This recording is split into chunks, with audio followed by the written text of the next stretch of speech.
I ran into this last week. Here's what fixed it for me.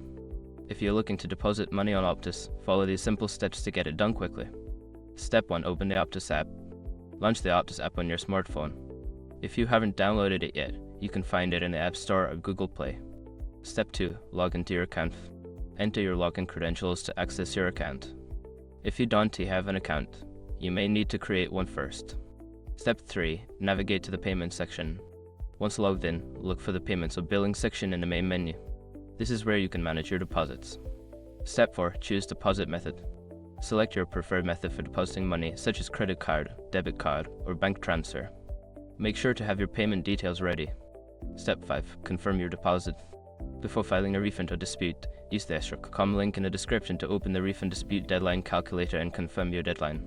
Sometimes, the deposit might take a few minutes to reflect in your account, so don't panic if it doesn't show up immediately. I hope this guide helps you deposit money on Optus without any hassle.